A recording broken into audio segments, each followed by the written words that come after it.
Welcome. We'll start with NCERT Class 10 Geography, first chapter, that is Resources and Development. Now, to start with, human beings have a kind of interaction with three factors, that is institution, technology and physical environment, and as a resultant we work around the various resources. Now, when we classify resources, it can be either natural resources or human resources. In terms of human resources, it's simply the quality and the quantity, the structure and the institution that is useful. However, under natural resources, we talk about the resources which can be used from one generation to another. So, we call those as renewable resources. On the other hand, we have non-renewable resources which deplete. Now, non-renewable resources can further be classified as recyclable or non-recyclable. Recyclable are those which can be recycled or reused again and again. So, that's metals. Non-recyclable is that would be totally depleted and cannot be used again. So, you have fossil fuels.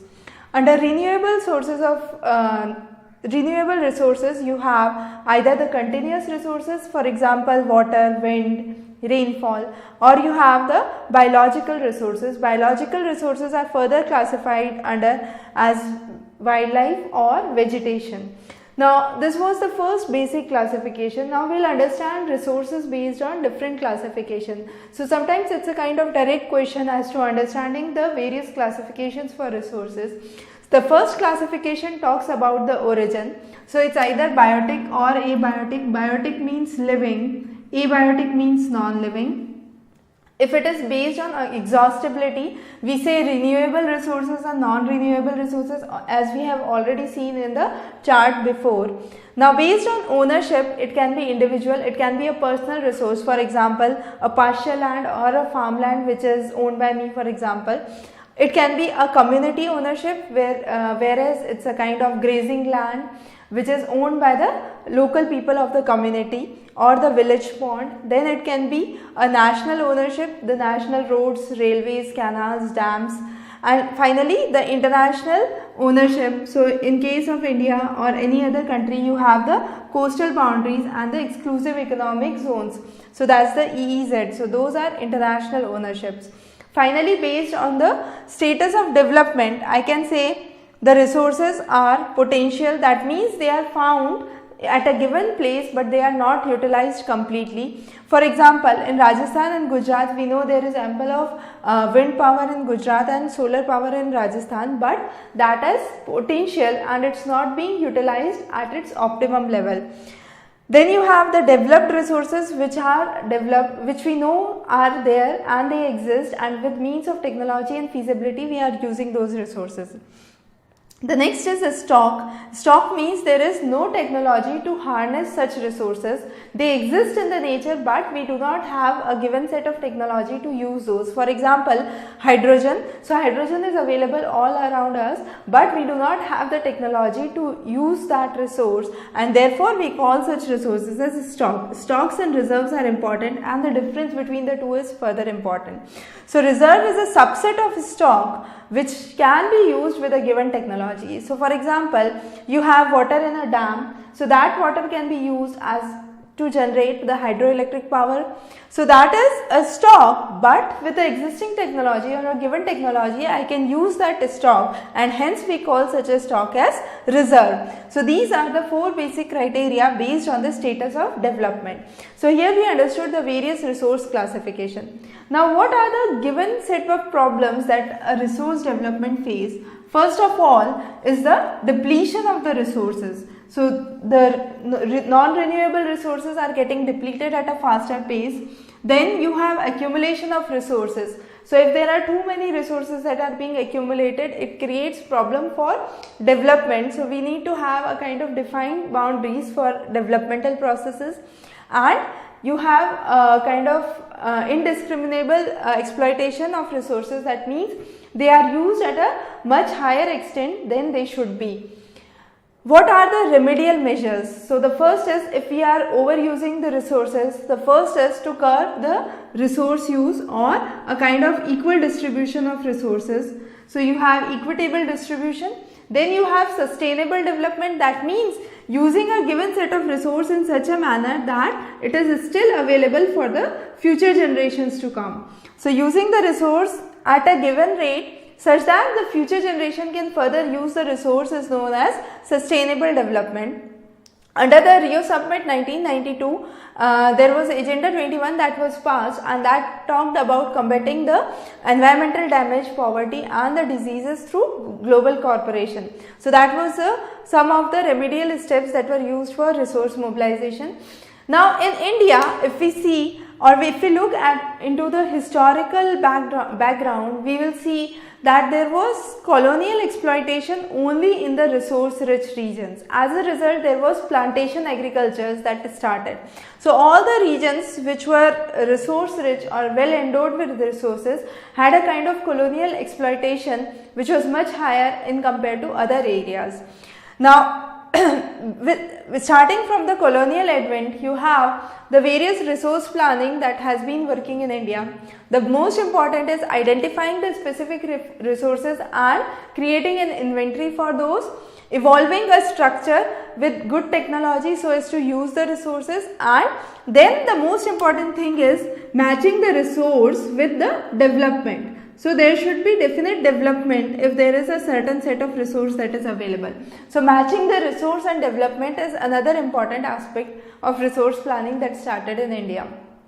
Now when it comes to conserving the resources, there are various things or various steps that have been taken. In 1968, Club of Rome had established or worked around resource conservation. Later on in 74, Schumacher had written a book, Small is Beautiful, and finally in 87, under Brundtland Commission report, they gave sustainable development concept or sustainable development as our common future. So these are some of the important works done for resource conservation.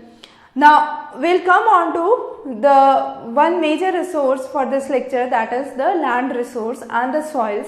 We'll be working around other resources in the next coming chapters. Now the first resource is the land resource. Now land resource is one of the basic resources. You have nearly 3/4 of the water and 1/4 of the land area if we look onto the global terms. Of that 1/4, you have nearly 43% as plain area, 30% as mountains and the remaining as plateaus. In the plains you have the plains are the optimal areas for agricultural production. Plateaus are good for minerals and fossil deposits. Now, of the total land area that India has, only 93% is known. So, rest of that is in Assam and Pak occupied Kashmir, which is not considered or not evaluated. Now, before we start with the further classification, there are two basic terms, the gross cropped area and the net cropped area or the net sown area if we say. Now what is the difference between the two? I have a given patch of land. On this patch of land there are three crops. Let's say one is summer crop, one is spring crop and one is winter crop. Now all these three crops, you have the same area, that is 500 square meters. So this same patch of land would be counted thrice when it comes to gross cropped area, because you are getting three crops on the same piece of land and in three different seasons in 1 year. So all the crops that are grown in 1 year would be counted towards the gross cropped area. However, the net sown area or the net cropped area would be just a single counting of this, because you have only one area on which you are growing the crops. Despite you are having three crops on the same patch of land, we call it as a net sown area. So net sown area is highest in Punjab and Haryana, which accounts to nearly 80%, lowest in Arunachal Pradesh, Mizoram, Manipur, that's the northeastern states, and the Andaman Nicobar Islands. As per the National Forest Policy 1952, 33% of the total land area should be covered under forest. However, we are still working to achieve this goal. Now, there are various kinds of land uses that exist.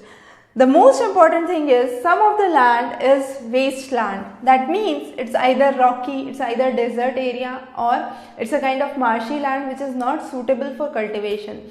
Besides that, you have other forms of wasteland which is water eroded, which has been eroded by water. It is degraded by forest. It's either saline or alkaline. It's mainly found in the arid areas, and finally you have the land eroded by wind. So these are the contribution, with highest contribution being for the water eroded land. So you have the various kind of wastelands. Now if we talk about the land utilization, we can divide the land, classify the land use under various headings. The first is, some of the land can be forest. So you have the forest as the first classification. The next is land which is not available for cultivation. So it includes either the barren land or the wasteland, or the land that is used for non-agricultural use like buildings, railways, roads, canals. So all those are non-agricultural purpose. So all the wasteland and non-agricultural land would fall under land not available for cultivation, that is as per the name given. So this land is not used for cultivation. Now other than uncultivated land, which excludes the fallow land, you have the permanent pastures, which are the grazing areas. Then you have land under tree crops, which does not include the net sown area. And finally the cultivable wasteland, which is left uncultivable for more than 5 years consecutively. So you have 5 agricultural years under which that land has not been used for agricultural purpose. So we call such a land as cultivable wasteland. And finally you have the fallow land. Fallow lands are kept open for more than 1 year.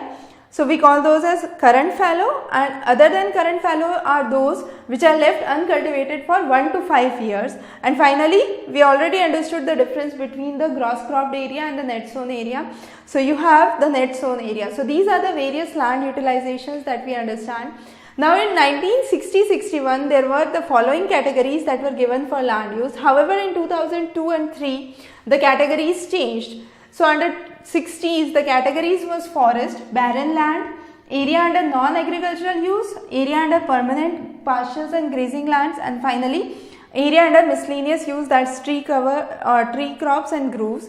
Under 2002 and 3 you have cultivable wasteland, fallow land other than the current fallow lands, the current fallow lands and the net sown area. So there was a change in the classification of land use with the years. Now across India, if we look, there are various reasons because of which the land is degraded or the quality of the land is deteriorating. Now if we look on to the northern belt, that's the Punjab, Haryana and the western Uttar Pradesh, it's mainly because of over irrigation or oversupply of water. However, in parts of Rajasthan, Madhya Pradesh, Maharashtra and Gujarat, the major problem is overgrazing by animals. And finally, in the Deccan Plateau belt or the central highlands, you have the Jharkhand, Chhattisgarh, Madhya Pradesh and Odisha. The main cause is mining activity. So all these 3 activities are the major cause of land degradation in India.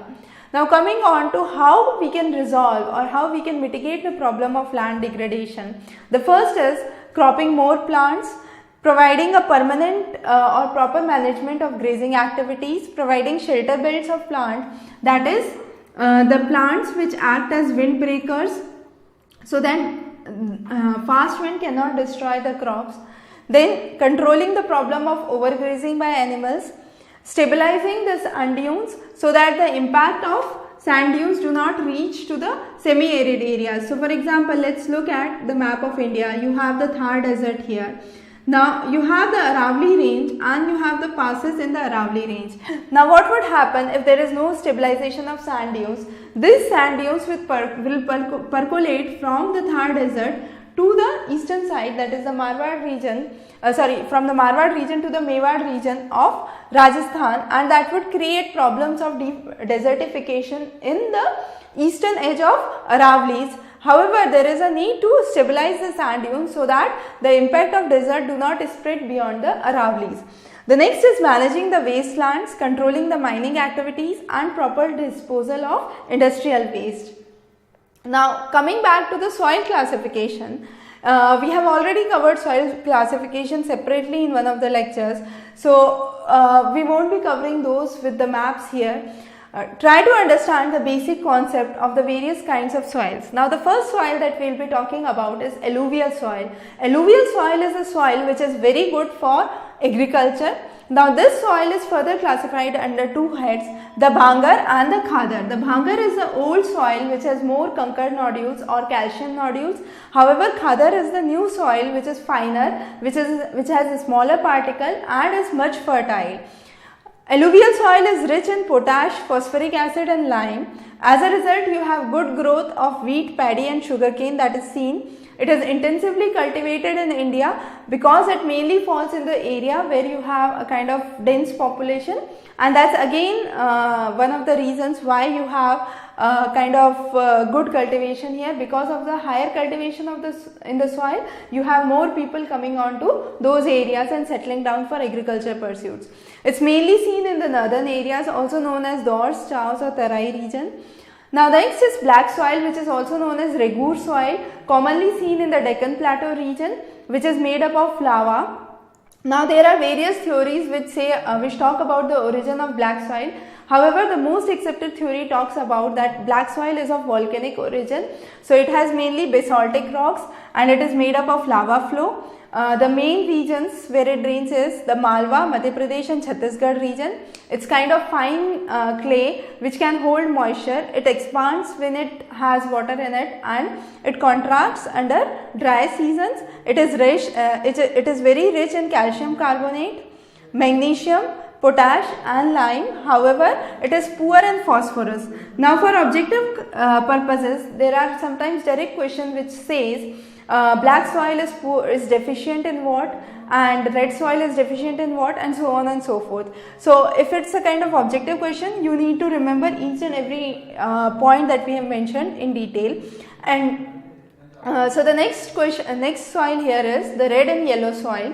It's found on the crystalline igneous rock. So in the regions of low rainfall in eastern and southern parts of the Deccan Plateau, beyond the black soil, you have the red and yellow soil that is seen, commonly seen in parts of Odisha, Chhattisgarh, southern Mid-Ganga plain and the western Ghats. Now this red color of the soil is due to the diffusion of the iron which is present in the crystalline igneous rocks, and once diffused it gives the red color to the soil. However, the same soil becomes yellow when it is hydrated with water. So you have the same soil, when diffused with iron it gives red color, and when hydrated with water it gives yellow color. The next is laterite soil. The word later itself means brick. So this soil is common in the areas of high rainfall and high temperature. It's due to the intense leaching activity of the rainfall. So this soil does not hold enough of humus. It is good for manures and fertilizers, commonly seen in the southern parts and the coastal areas. So you have Karnataka, Tamil Nadu, Madhya Pradesh, some of the hilly areas of Odisha and Assam. A modification of laterite soil, which is red laterite soil, is seen in the regions of Kerala, Andhra Pradesh and Tamil Nadu, and this red laterite soil specifically is good for cashew nut cultivation. So you have cashew nuts which are seen in red laterite soil. The next is arid soil, which is seen in the arid areas of Thar Desert, specifically in India. It's common to the areas of dry climate where you have high temperature and fast evaporation. So it's red to brown in color, and there is lower horizons. In the lower horizons, it do have conker nodules as seen in the Bhangar soil, which is a kind of alluvial soil. Finally, you have the forest soil, which is mainly seen in the hilly areas and the mountainous areas. It has loam and silt deposits which is seen towards the valley side. So you have the hills and the valley. Towards the valley you have loam and silty soil. However, towards the upper edge the soil is much more coarse or much more has much more bigger particles as compared to the lower regions where the particles are much finer.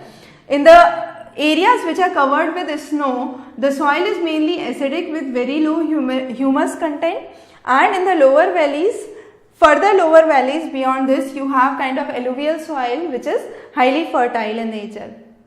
Now, despite we have talked about the various types of soil, soil erosion is a big problem. Soil erosion means moving away of the soil with one of the forces of nature, that could be wind, water, air.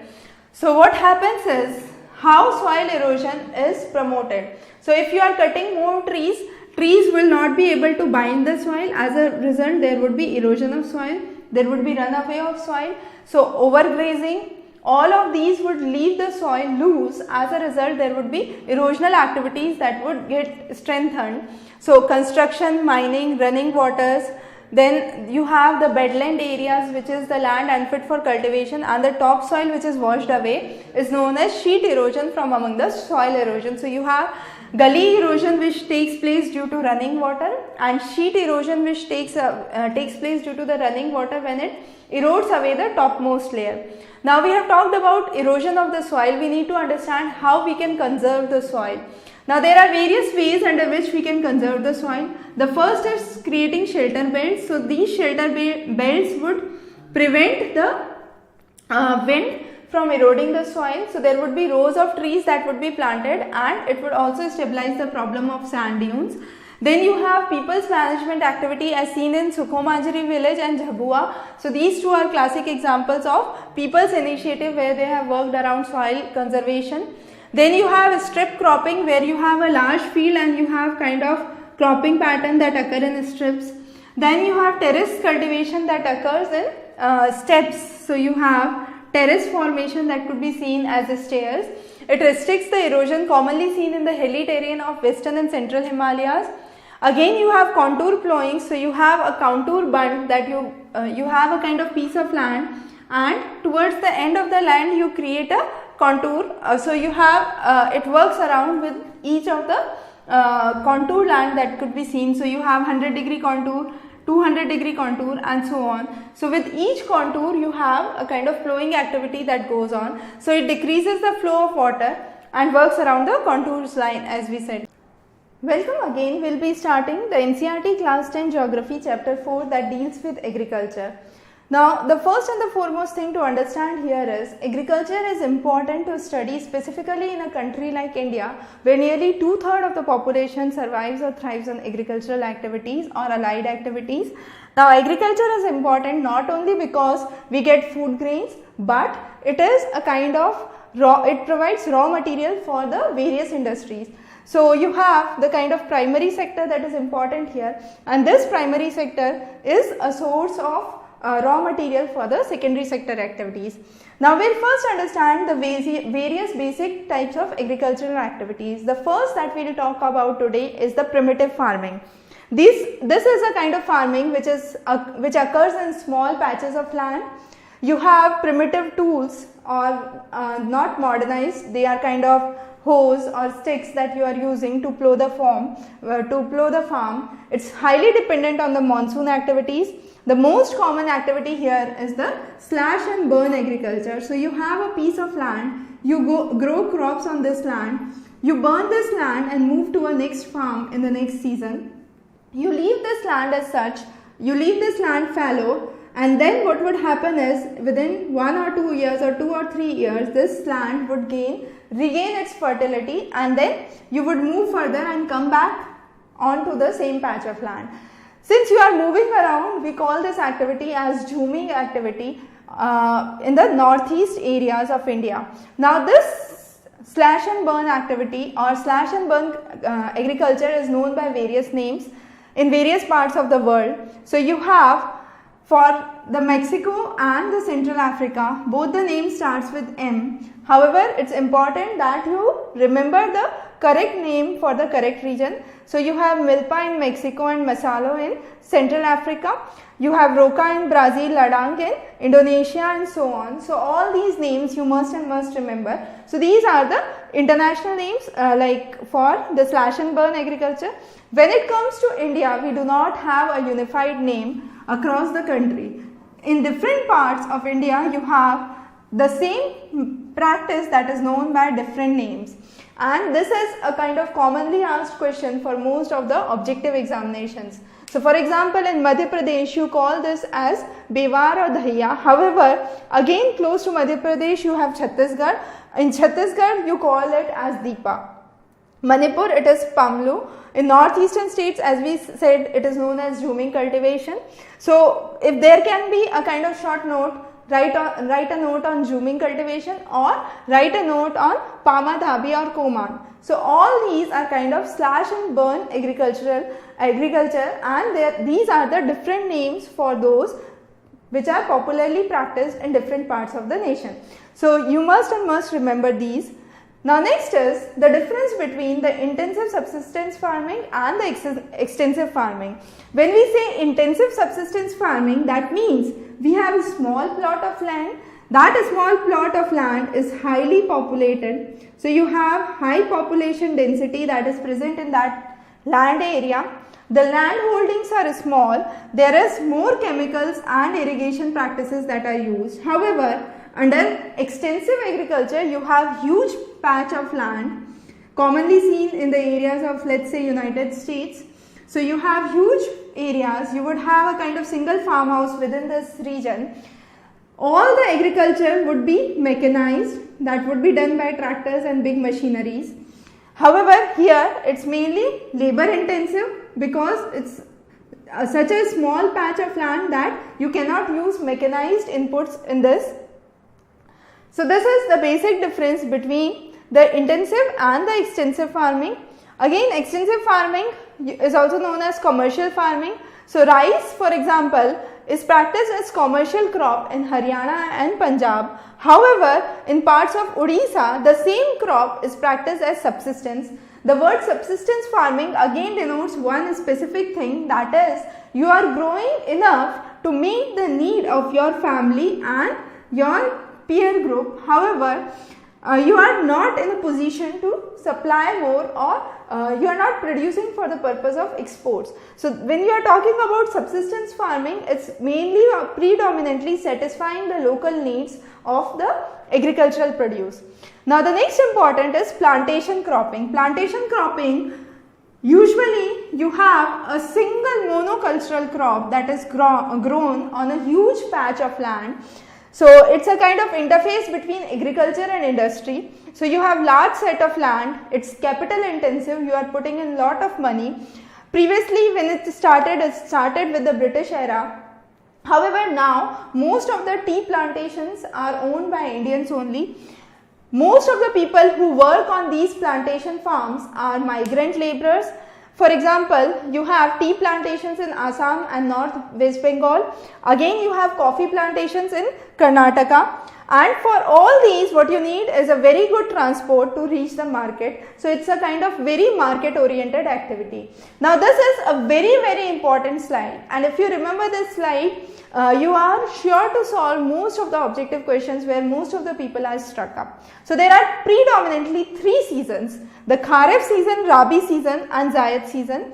For your convenience, I have taken a single color for each of the seasons, so there is no confusion left.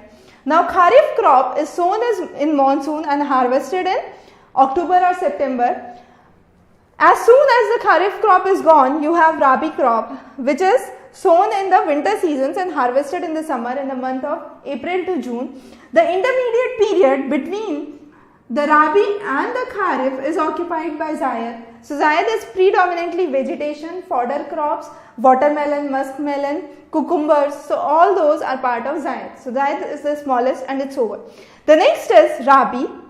Rabi, the predominant crops are wheat, barley, peas, grams and mustard.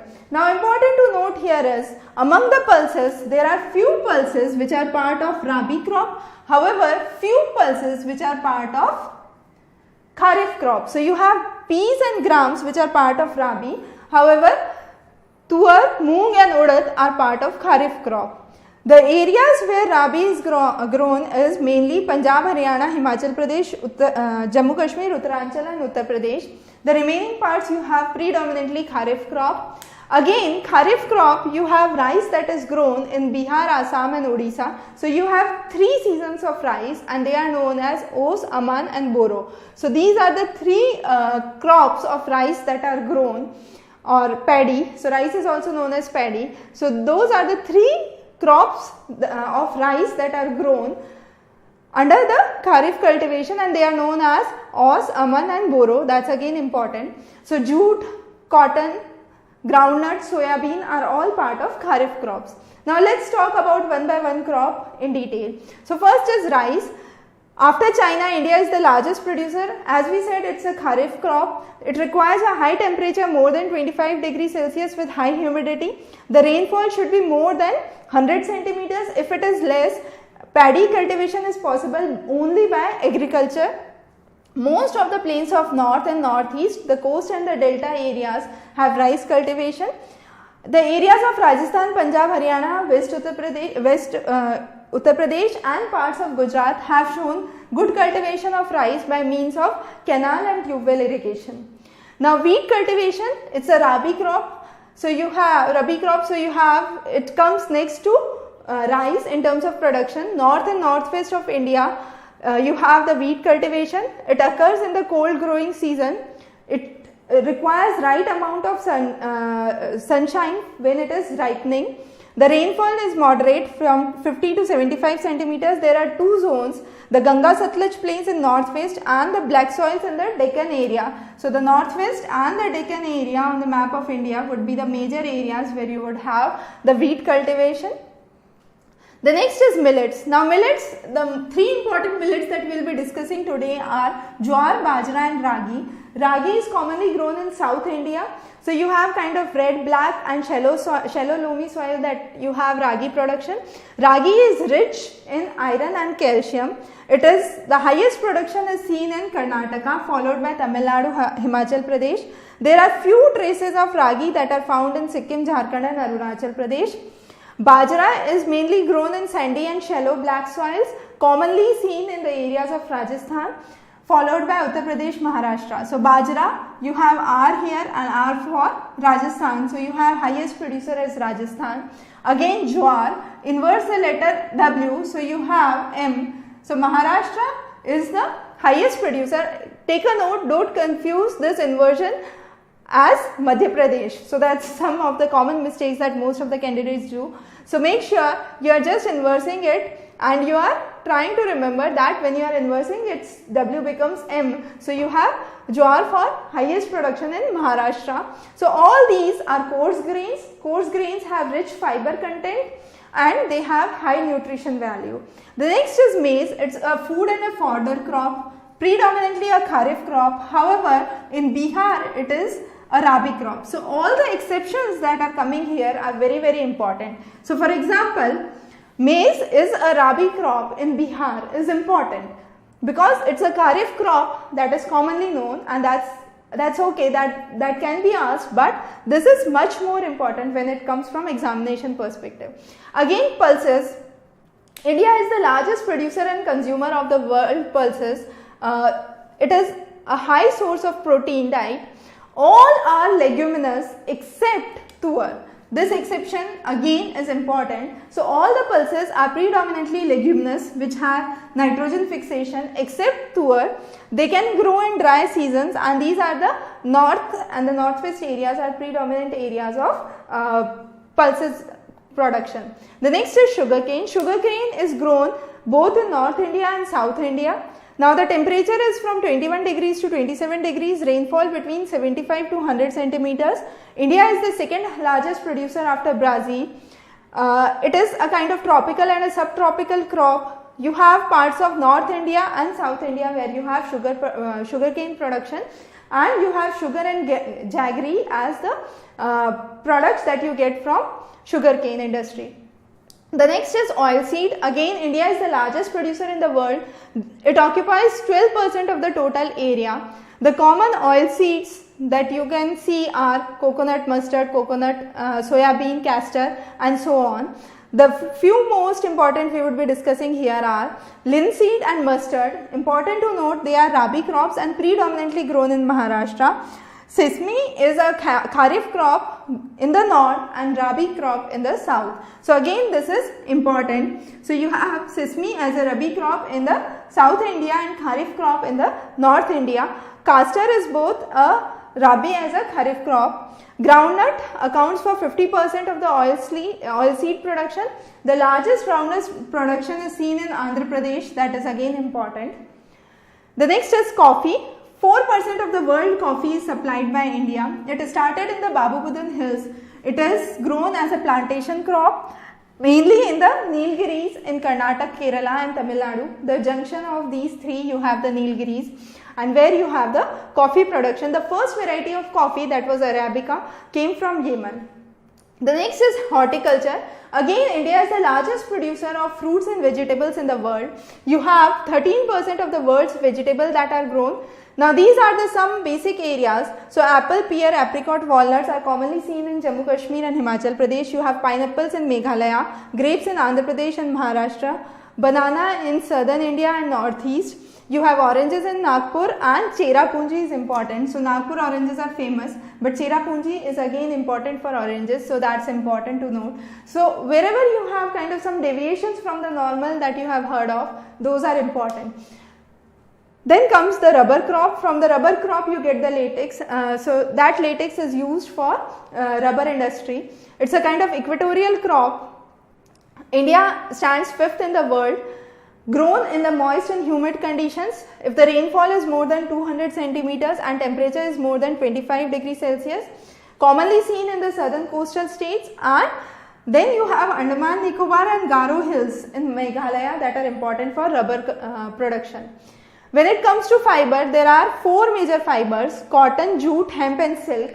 Out of these, only silk is derived from silkworm or is an animal produce. This practice of silkworm rearing and cultivation of silk is known as sericulture. Cotton, jute and hemp are all obtained from plant. Jute is also known as golden fiber. Now the basic thing to know here is, when there was division of India from Bangladesh took place, most of the industries remained in India while the production units remained in Bangladesh. So there was a kind of decline in the jute production and the jute industry suffered heavy losses. However, later on it was recovered. It is also known as golden fiber. Again, now jute is being replaced by synthetic and artificial fibers because production of jute involves higher cost. The last is cotton, the most important. India is the 3rd largest producer, grown technically in the black soil of Deccan area, requires high temperature, light rainfall, and the most important is 210 days of frost free season. So you have 210 days that should be frost free days. It's again a kharif crop. It requires 6 to 8 months to mature, and these are the major areas where you have cotton that is grown mainly in the Deccan belt. The next is the various reforms in agriculture. Now when it comes to reform, you have insurance, credit card schemes for farmers, you have white and green revolution that took place, but that was concentrated to few areas, it was not able to spread. Consolidation of land is important now because with the smaller farms it is difficult to diversify agriculture and produce or mechanize agriculture. So you have consolidation of land holdings that started with the first 5-year plan, the cooperative farming, abolition of zamindari, Grameen Bank's establishment. Now Gandhiji talked about Gram Swaraj and Vinoba Bhave focused on Bhudan or Gramdan, which was also known as bloodless revolution. So under this what happened was, there was Mr. Ramchandra Reddy who divided his 80 acres of land among 80 landless laborers. So there was a kind of Bhudan or Gramdan that took place. So again this is important. So these were some of the basic reforms that took place in agriculture. Agriculture plays an important role in Indian economy. However, the share in terms of GDP is declining, as we said in the class in economics, class 10, where we talked about that we have more than 50% of the people who are engaged in agricultural activity, but they generate less than 25% of the GDP. That means there is a kind of huge unemployment or a kind of underemployment and disguised unemployment that is present in agriculture. To reform agriculture, we need to establish more agricultural universities, pursue research and development, veterinary services, animal breeding services and horticulture development. However, there are certain issues that agriculture is facing. First of all, the farmers are withdrawing the investment in agriculture. They are trying to invest more in allied activities. There is decrease in the subsidies, higher competition from the foreign market and decrease in the import duty. You have cheaper agricultural produces that are coming in from other countries, so that is decreasing the agricultural output or the agricultural production, affecting the agriculture in India per se. Now food security, we have already covered this under economics class 9th. The basic idea is India as a country tries to provide food to each and every common man at an affordable price. Now what does government do to ensure this? Government sets up the minimum support price that is given to the farmer in lieu of the food grain that is purchased by the government. So let's say even if there is a drought year, government would provide that minimum support price to the farmer so that he has a decent standard of living. Now once the government has procured that, the government would supply it to the below poverty line people, mainly through the fair price shops or the ration shops, and this system is known as the public distribution system. So public distribution system, along with the buffer stock that is maintained, helps to provide food security to the farmers as well as to the common man at an affordable price. However, of late it was discovered there are numerous drawbacks that this scheme is facing, because this food grain that is coming in is of low quality, there is no proper storage, and again when it is supplied into open market, and there are intermediaries who gain out of it. So these were some of the drawbacks that food security program witnessed. However, again there has been a change in the trend. Now the trend is shifting from predominantly a food crop, we are moving towards horticultural activities or growing more of vegetables and fruits. This is leading to decrease in the amount of cultivation of the pulses. So you have lesser amount of food grains that are diverted to the FCI for public distribution. Again, fertilizers used to show very good results for cropping. Of recent, it has been discovered that it is because of these fertilizers only that the land is being degraded. So now we are moving on or switching on to organic farming. So there is a kind of shift in the agricultural practices that is seen. Again, the groundwater pumping had been an important source of watering in most of the parts of India. Because it was sustainable till a level, now it has gone beyond the sustainable level, the water tables have gone deep, and there is more issue of water scarcity or water shortages in most of part of the world. What is the impact of globalization on agriculture? When it comes to the impact of globalization, let's talk about something from the historical background. So cotton belts in India were the main attraction areas for Britishers, from where they took the cotton and tried to export or send it to Manchester and Liverpool, which developed as cotton textile centers. Later on, there were kind of marginal farmers that developed around, and these marginal farmers need to improve. So there were movements like Champaran movement. So people in Champaran were forced to grow indigo because indigo could earn them good money. However, these people in the local farms wanted to grow the local crops or the food crops to sustain their families, but they were forced to grow indigo. So these were some of the initial phases which started with the plantation and a kind of forced cropping mechanism that started. Of recent, there has been a change in the pattern. Now we are shifting more towards a kind of gene revolution or genetic engineering, where we are bringing in more hybrid seeds which can produce more in shorter duration, and the output could be much higher. There is diversification of crops from cereal crops to high value crops. So we are moving to crops like fruits, medicinal crops, flowers and vegetables. And what is happening is, of present we are thinking of importing the cereals and exporting these high value crops, because when we are exporting these crops we can get more money in the economy and we have to spend less to import the cereals. So this model has already been practiced by countries like Italy and Israel. Italy is predominantly the Mediterranean country, so you have most of the wine and the citrus cultivation that is seen here. Again, there has been a move to the biodiesel crops like Jatropha and Jojoba, which require less irrigation and can grow in dry conditions. So these are some of the changes that occur with the time, and there have been an impact of globalization. Because of opening up, we are trying to get models from other countries and moving on to high value crops for agricultural activities. Welcome, we will start with the next chapter of NCERT Class 10 Geography, that is manufacturing industries in India.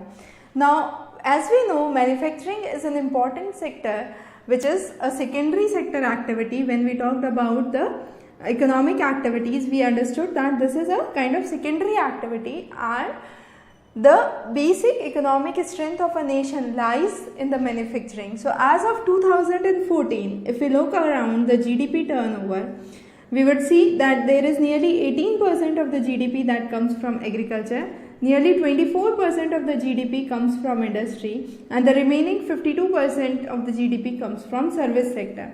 So industries definitely form an important part of the total GDP of the nation. As a result, you had the National Manufacturing Cooperation Council that was established. Now if we look on to the basic idea why industries are important, we can say industries help to modernize agriculture. There are various agro-based industries which are based primarily on the agricultural produce, for example cotton industry. Then you have industry which leads to more export and trade. So industries are a way that could lead to more foreign earnings. Again, it helps to eradicate poverty and unemployment by giving more job opportunities, more salary and more income to the household. And finally, industries bring about diversification in the economy, which is very important, because if most of the people are engaged in agricultural activity and let's say the monsoon is not good, so there would be a huge number of mass that would be affected by the monsoon vagaries. So what would happen here would be, it's important to have a kind of diversification so that the economy does not suffer huge losses. Now what are the factors that affect industrial location? There are various factors which are required before we plan out an industry to be established in a certain area. So let's say if we are planning to establish an iron and steel industry, the first and the foremost thing would be there should be ample availability of water. This could be by means of a lake body, a river body that exists close to. Then you should have a market. Now this market is defined or governed by the amount of the finished product or the raw material it has. So you would have the determination of market, that is very important. The capital that goes into the industry. The labor, so another important thing would be cheap availability of labor. So let's say most of the industries are coming to be established in China or India globally. So it's because of the availability of cheap labor. Then availability of raw material. So let's say if you have a kind of sugarcane industry or sugar industry, I would say, that is to be established, you would establish it close to the sugarcane farms, because the transportation of the sugarcane itself would be a very bulky process. So availability of raw material and proximity to the raw material would be a key aspect if the raw material is bulky specifically. Then proper availability of power, land, good infrastructure and transport connectivity, and finally communication facilities. Now all these together helps us establish an industry. Now moreover, let's say I have an industry A that is established here. Some of the components of this industry A might be used in industry B. So I would have this industry B that would come and establish close to industry A, and similarly happens with industry C and industry D. And this, what finally happens is you have a kind of industrial cluster that is established in a particular area, and this is what is known as agglomeration effect. So that is a kind of agglomeration effect that works where you have more than one industry that tries to come out under a single location. Again, these industries are affected by the process of urbanization. So with the advent of urbanization, you have better transportation, better equipments, better communication facilities, banking, insurance, that all comes into action. So most of the industries are preferably located close to the urban areas where the availability of all these infrastructure and transport facilities becomes easier. Now, a simple outlay, I can say, how this industry system works is, you have an input that is transported to the factory.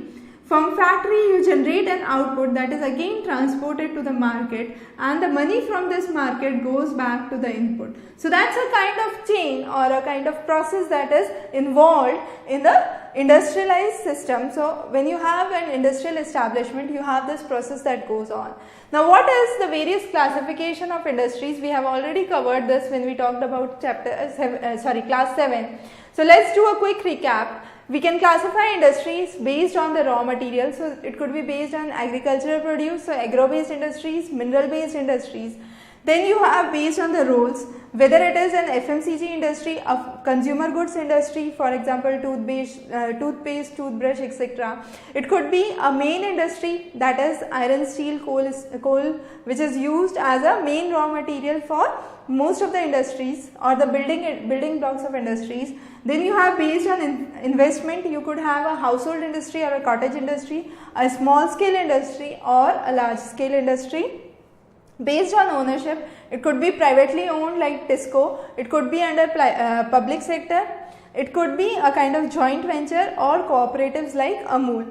Then you have based on the weight, there can be heavy industries like iron, steel, there could be light industries like you have the IT based industries and the software industries.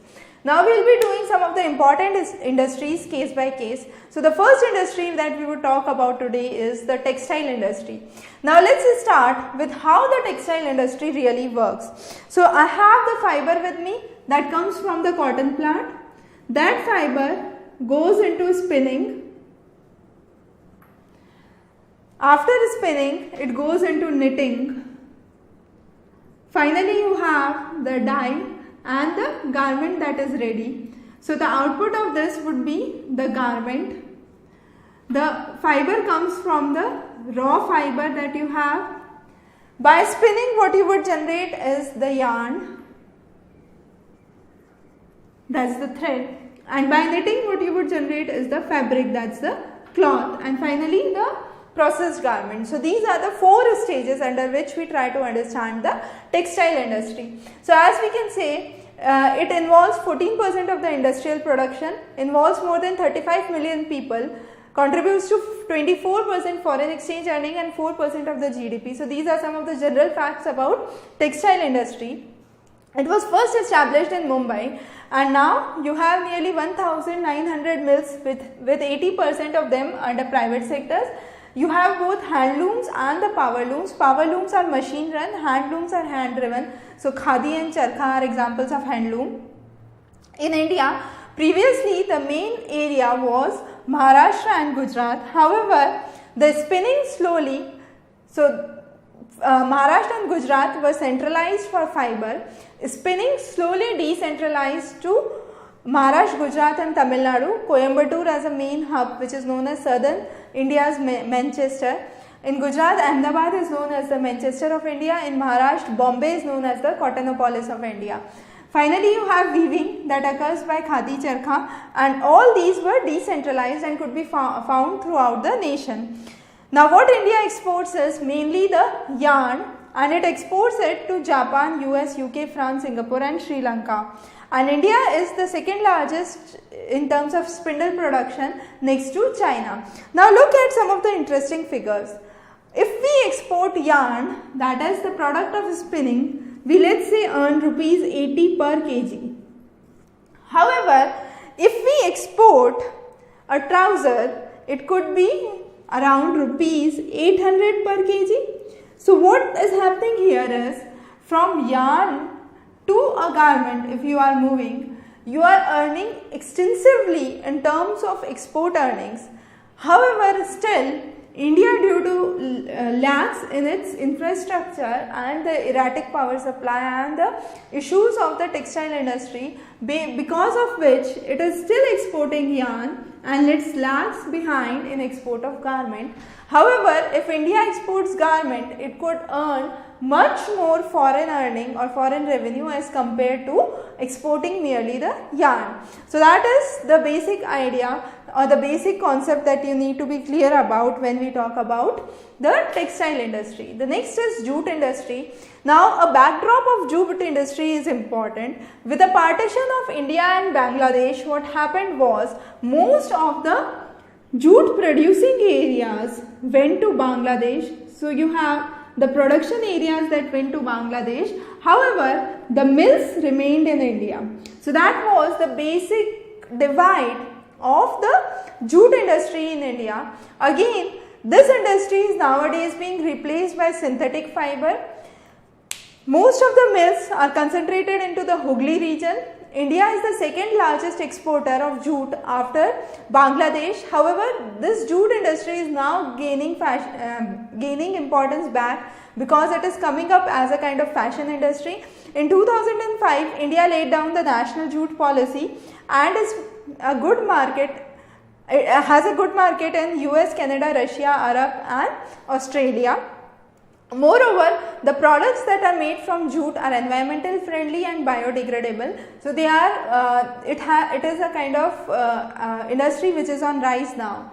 The next is the sugar industry, which also produces the gur and khansari. Now, so sugar industry was initially concentrated in the northern states of UP and Bihar. However, it gradually moved to southern India. The basic reason for this was, in southern India you have more of cooperative farming. It had more of cool climate which was must for the longer crushing seasons that was required. And finally, the southern sugarcane had higher sucrose content or higher sugar content as compared to the northern sugar canes. So there was a kind of shift into the sugarcane industry to south and southwest. The next is iron steel industry. Now India, you have the major industry as the iron and steel industry. China is the largest producer and consumer. You have some of the facts which are given for the iron industry. Now let's understand how the iron industry works. First of all, you have the blast furnace. Under the blast furnace, you will have the iron that is melted. To melt that iron, you would flux in limestone. You would have the slag that would be removed and the coking coal that would be required. Then next to that, you would have, after the blast furnace, you would have production of pig irons. So it would be made in the molds, and those molds are known as pig. So you have the pig iron that is produced, that is the wrought iron, and from the wrought iron you would have the processed iron that is produced. So you would have finally the steel making and rolling and fabrication that takes place. So that's the process and the various steps of steel manufacturing in India. Now most of it is concentrated in the Chota Nagpur plateau region because of the high grade of iron content, cheap labor and low cost of production. Now again, it's important to note, as if I am trying to establish an industry, my primary concern would be reduction in the cost. So it would be by proximity to the raw material or by establishing in a region where you have cheap labor or cheap water supply that is available. India still has poor performance in case of iron and steel industry, that is attributed due to low productivity, irregular power supply, the high cost of the coking coal that comes here and the poor infrastructure facility in most of the regions. So you have Bhilai in Chhattisgarh, you have Jamshedpur and Bokaro in Jharkhand, you would have Durgapur, Burnpur in West Bengal, and Raulkela and Jajpur in Odisha are some of the basic centers for iron and steel. Now there is another mnemonic that you must run, DRB. That is, these are the three important plants and the order in which they were established. So Durgapur was established prior to Raulkela and Raulkela was established prior to Bhilai. Now the support from the various regions. So Bhilai was supported by Russia. So Soviet Union support or collaboration of Soviet Union led to establishment of Bhilai plant. The Raulkela plant was established with German collaboration. And finally, you have the Durgapur plant that was established with British collaboration. Of recent, there has been a Datri plant that has come up in Odisha, and that is due to the collaboration of Britain and South Korea. So the collaboration of various nations for the various plants is again important. So Durgapur by British collaboration, Raulkela by German collaboration, and Bhilai by Russian collaboration. Again, one more important thing under the iron steel industry is TISCO, Tata Iron Steel Company, is the only private sector company under steel manufacturing. The rest of the companies work under SAIL, that is the Steel Authority of India Limited. The next is the aluminum industry. Aluminum industry, we can say the ore that is used is bauxite, and this is very bulky and red in color. Around 4 to 6 tons of bauxite is used to produce 1 ton of aluminium. So you have cryolite that acts as an electrolyte in the process and speeds up the reaction. So you have aluminium industry, which is mainly used in wiring. It's a good conductor, it's malleable, and you have 8 plants that are found as Nalco and Balco in West Bengal, Kerala, Uttar Pradesh, Chhattisgarh, Maharashtra and Tamil Nadu.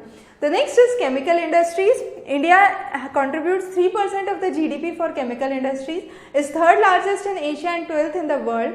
Now this chemical industry can be of two types, the inorganic chemicals and the organic chemicals. Organic chemicals include the petrochemicals, rubber, plastic, dyes, pharmaceuticals. However, inorganic includes synthetic fiber, soda ash, alkalis and detergents. The next few industries that we would be discussing, before that you have another important industry, that is fertilizer industry. Now fertilizer industry, we call it the NPK industry. This is very, very important to understand. Nitrogen, potassium and phosphorus. So nitrogen and phosphorus you have ample in India. However, the potash is imported in India. So India lacks the reserves for potash, that is imported. And in terms of nitrogen fertilizers, India is the third largest in the world. There are nearly 10 PSUs and one cooperative, which is the Hazira in Gujarat, which works for fertilizer industry. Now what happened during the Green Revolution? So to promote the Green Revolution, there was lot of NPK fertilizer that was dumped into the market. As a result, you had good results from the Green Revolution. So there was ample cultivation and higher production that was witnessed. But over the years, it was realized that the quality of the land degraded significantly because of the use of the inorganic fertilizers that were NPK. Again, there is another interesting story on the fertilizer, that is urea, or that was a natural fertilizer that gained momentum. So what happened was, urea was provided as a fertilizer through the public distribution system. However, it was realized that this urea went into the open market to get more price for the urea and did not went through the public distribution system. So what did government do in order to curb this? Government launched a neem coated urea, and the urea that went into the open market was used in various industries. However, this neem coated urea could not be used in the industries, and this neem coated urea was supplied through public distribution system. So ultimately, since it was not used into the open market, it went to the farmers. And when it went to the farmers, it was realized that this neem coated urea has its own unique benefits. The most important was the slow dissolution. So slow dissolution of the urea led to the presence for a longer time into the soil, and again, since it was a kind of natural fertilizer that was used, it could overcome the problem of land degradation that was caused due to the NPK fertilizers. So you now have a kind of growing popularity of neem coated urea that is seen under a fertilizer industry. The next is the cement industry. So you have many large and small plants which manufacture cement industry. It's mainly used in construction. It started in 1904 in Chennai. However, in 1989 it was expanded because of the distribution and the decontrol of the price. Then the next is you have the automobile industry. It gained real momentum in the last 15 years with the foreign direct investment coming up. Delhi, Jamshedpur, Pune, Indore, Hyderabad are the main centers where you have the automobile industry. Finally, you have the software industry, the information and communication technology, which led to establishment of software parks and business process outsourcing units. Now, what are the drawbacks of having industries? Industries definitely lead to pollution. So, you have industrial pollution as one of the major drawbacks. Now, how come this pollution is caused? This is caused in terms of water because of the discharge that goes into the river. Then you have the noise pollution, the level of noise that is created by the industries, and it affects the proximity areas. The air pollution in terms of smoke, toxic gases, you have the Bhopal gas tragedy that took place. And finally, the thermal pollution, that's most important of all, that is due to the hot water that moves from the industries directly into the river, and this affects the flora and fauna of the wildlife of the river ecosystem. it can lead to problems of birth defects and cancers as well because of the effluents that are being discharged into the river. Now, how can we control pollution? The first is to understand the concept of reuse and recycle. So, for example, steel, plastics, all these could be reused and recycled. So, first way to control is reuse and recycle, then harvesting the rainwater properly because there has a lot of water that is required in the industrial processing. All the effluents that are directly being discharged into the river water must be treated so that all the harmful chemicals are removed. Recently, we have discovered a fungus eating bacteria, a fungi that could eat up plastics. So, you have to develop some kind of innovations in the field of science and technology which could help curb the problem of pollution. So, if you have fungus that could eat on plastic, the problem of plastic could decrease. Then what are the various types of treatment that could go? There are three basic types of treatment: the primary treatment, secondary treatment and tertiary treatment. The primary treatment is purely mechanical, so you have grinding and sedimentation and all the impurities would settle down in the water and you can use the top water. That's a kind of primary treatment. Under secondary treatment, you put in biological units. So, let's say if you are putting this fungus, it would eat onto the plastic. You are putting other kinds of cyanobacteria into the water system. And finally is tertiary treatment, where you recycle the wastewater and all the waste from the water is removed. Again, most of the times you have groundwater that is being overused. So, there should be a check on overuse of the groundwater so that the grey zones do not develop and the water table does not go deep below. There are various other ways under which you can control pollution which are given by the NTPC, that is establishment of green belts, decreasing the pollution, monitoring, a kind of proactive approach to help understand that. And it is important to understand that 1 liter of the discharge that goes into the water pollutes nearly 8 times the quantity of fresh water that is present in the system. So, it is very important to check the amount of pollution that is going into the water bodies and the ecosystem. Welcome back. We will be starting with the final chapter for class 10th NCERT Geography, that is focusing on the lifelines of national economy, and that is basically the transport network. Now, when we classify the transport network, we can say we either have land transport, water transport or air transport. Now, land transport could further be classified as either roadways, railways or pipelines. Under water transport, we have the inland water supplies or the overseas water supply. And under airways, you have either the domestic network or the international network. When I say domestic, that means within the nation. So, you would have all the networks of air transport that is occurring within the nation. When I say international, that means it would be beyond the country. So, you would have linkages internationally. Now, similarly, waterways, when we say inland, this mainly focuses on the rivers that flow within the nation. So, you have the inland navigation by means of Ganga, Brahmaputra, you have Krishna, Godavari, Narmada, Tapti. So, all these riverine tracts would be kind of inland water transportation systems. When it comes to overseas, it would come onto the peripheral area or the coastal area of India, from where you can export and import the products. Again, under land, roadways, railways and pipelines are clear by the name themselves. Now, let us start with the first, that is roadways. India has the largest roadways network in the world with nearly 2.5 million kilometers of road length that is ready. Now, why roads are much more feasible than any other mode of transportation? The primary reason is the construction of roadways is cheaper. You can always traverse through roadways on a dissected topography. So, it is easy to reach a remote area by means of roadways. Again, if there is very high or very steep gradient, construction of roadways would be the easiest way for travel. Construction of railways or pipelines would not be a kind of feasible mode in an area which has very steep gradient.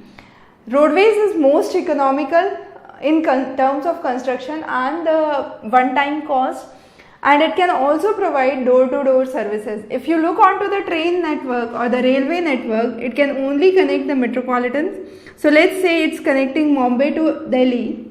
But within Bombay, if I want to reach on to the particular localities and the particular colonies, the only way we can do through is the road network. So roadway is the only service that can provide you door-to-door service, and again this roadways acts as a feeder for other transportation. So let's say I have a container that comes onto the ocean. From this container shipment I have to transport from Bombay to Delhi. So from this container has to move from ship to train, and this would be connected through road. So from ship it would go to road, and from roadways it would go to the railways, and finally it would be transported to Delhi. So it acts as a feeder to other transport. When we talk about the development in terms of road network, we talk in terms of road density. And what is that road density? Road density is the length of the road that is available per 100 kilometers square of the area. Now what are the common types of roads? I can say there are metalled roads or unmetalled roads. Metalled roads are all weather roads or pakka roads. They are made up of concrete, bitumen and coal. However, the unmetalled roads account for half of the total roadways in India, and they are commonly found in the village and the periphery areas. Now, when we classify roads, we classify roadways under 6 basic heads. So the first is, these are the 6 basic heads. The first is the national highways, which is maintained by the Central Public Works Department. Now these connects the major centers across India, and this comes under central government. So it's maintained by CPWD. The first road that was started is from Sher-Shah Suri to Delhi, and Amritsar is, Sher-Shah Suri road from Delhi to Amritsar, which is National Highway 1, was the first road that was started. Then you have National Highway 8, that is Delhi-Mumbai Highway, and National Highway 7, that is Varanasi to Kanyakumari. Now this is considered as one of the longest highways. Now all these highways are maintained by the CPWD. Then you have the state highways, which are maintained by the state, which join the state capital or the major state cities. So you have the state highways maintained by PWD, the Public Works Department of the state. Next to that you have the district highways. Let's say you have the state highway in the state of Rajasthan that connects Udaipur to say Jaipur, Ajmer, Byawar and so on. And then you would have district highways which would have within a district, let's say within the district of Udaipur you would have connections to Dungarpur and nearby areas. So you have the district highways. The next is the rural roads. These roads are built under the Pradhan Mantri Gramin Sadak Yojana. And finally you have the border roads. These are the roads which are built at the border area. So the area in contact with the border area with the Pakistan, with the northeast, the area touching the China border. So you have the north, northwest and northeast regions which have the border road, and on this border road you mainly have the border security force that is employed. Now what is the major road network that has been started of recent? So there are 2 basic road networks that India plans to develop and is working on, is the Golden Quadrilateral and the East-West North-South corridor.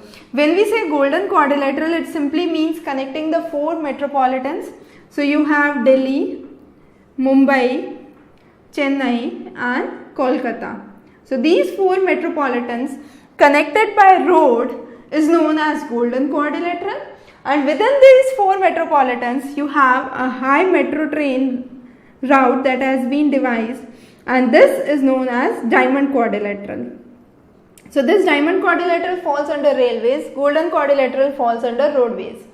Both of them are some of the recent schemes that have been released.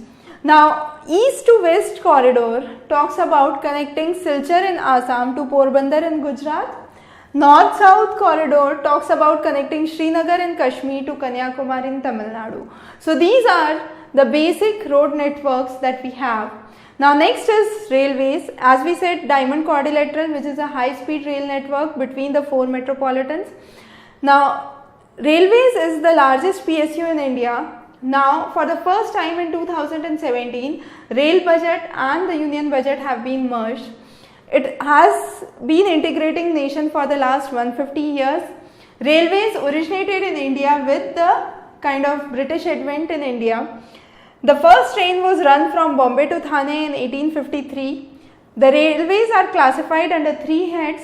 You have broad gauge, meter gauge and narrow gauge. Narrow gauge nowadays is found only in the hilly tracts, which is a kind of UNESCO heritage site for most of the regions. Most of the network nowadays is broadways. The railway connectivity has moved from coal to diesel, and finally most of the lines are now electrified. So there has been a transition in the kind of power supply that has been used in railways. Again, railways are best for plain areas, high density areas and agricultural areas. It's difficult to maintain railways in mountainous tracts, desert tracts and the areas which are prone to landslides. The next is pipelines. Pipelines can transport either liquid, solid or gas. So under liquid you have oil that is commonly transported. So you have refineries at Baruni, Mathura and Panipat which transport the oil to the remaining part of the nation. Pipelines have a high initial cost of establishment, but overall running cost is low. So once established, it becomes much more viable source of energy. Now where does the oil is transported? So oil is transported from Upper Assam to Kanpur, and that occurs via Guwahati, Baruni and Allahabad. And then you have a second pipeline from Sayala to Jalandhar in Punjab, which goes through Viramgam, Mathura, Delhi and Sonipat. Again you have the HBJ pipeline that runs from Hazira in Gujarat to Jagdishpur in Uttar Pradesh, and it goes via Vijaypur in Madhya Pradesh. So these are some of the common gas and oil pipelines that we have in India. The next is waterways. Among all, waterways is the cheapest source of energy. It is fuel efficient and environmental friendly. 95% of the trade in terms of volume occurs by waterways, of which 68% in terms of value occurs by waterways. India has a very huge coastline, so it can handle nearly 95% of the foreign trade. Now, when it comes to waterways, Sagarmala project is one of the major initiatives that has come into being recently. So of recent, Sagarmala project has been important, and you can check out the other video which we have taken where we have discussed Sagarmala project in detail. Some of the major ports in India. The first is Kandla. Now this Kandla port was established to relieve the load that came onto the Bombay airport, not the airport, the Bombay port after the partition of India. As a result, you had Karachi, which was a major port which went to Pakistan, and there was huge load on Mumbai port. To relieve that port, Kandla port was established. Mumbai, as we know, is the biggest natural and the sheltered harbour. The next is, again to decongest the load on Mumbai, you had another port that was established, which was Jawaharlal Nehru port, which was close to the Mumbai port. The next is Marmagua, that is established in Goa, and it predominantly exports iron from Goa. The New Bangalore in Karnataka, which again exports iron from Kudramukh mines. You have Kochi, which is in Kerala, and it is at an entrance of lagoon. It is again a natural harbour. So these are the location of some of the major ports in India. So these locations are important. Now back you have Tuticorin, which is again a natural harbour in Tamil Nadu. Chennai is one of the oldest artificial harbour. So that's again important. Chennai is an artificial harbour and it comes next to Mumbai. Visakhapatnam is the deepest landlocked port. You have iron as a predominant export from Visakhapatnam. Paradeep was built in Odisha and it again exports iron. So Paradeep, Marmagua, New Bangalore are some of the major iron exporting ports. You have Kolkata port, that was an inland riverine port. It's also known as a tidal port because you have lots of tidal region that occurs there. To decongest the load on Kolkata port, you had another port that was built in its periphery, and that is known as the Haldia port. Now, most of the national routes, the national highways connect the port areas, because from the ports, as we say, you need to have a feeder transport to the railways or the container shipments. Again, For the inland navigation, you have the various national waterways that are commonly heard of. Now, some of the common waterways runs through Ganga and Brahmaputra. So, Ganga and Brahmaputra have immense potential to be developed as a source of inland water transportation from one city to another, being a much cheaper source as compared to other sources. So, you have National Waterway 1 which runs on Ganga between Allahabad to Haldia. You have National Waterway 2 which runs on Brahmaputra between Sadia to Dhubri, and again you have National Waterway 3 which runs on west coast in Kerala. So these three are some of the major waterways that you have. The next is airways. Airways is the fastest mode of transportation. It was nationalized in 1953. It covers most of the difficult terrain and the unreachable terrains. You have the helicopter stations you have. Of recent, you have a scheme which is known as UDAN that has been released. That the full form for this scheme is Ude Desh Ka Aam Nagrik. That means a common man can fly, and under this scheme, you would have a cap of 2,500 per flight ticket for a minimum of 50% of the flight seats. Now, many of the flight partners have collaborated for this project, and some of the state partners like Air Odisha has also participated for this project. So, these are some of the common updates under the schemes. Now, next is communication. Under communication, India has the largest postal network in the world. It is largest in terms of telecom networking, with most of the STDs and the mobiles in the world. Then you have mass communication. Mass communication is one that reaches the common man or the common people.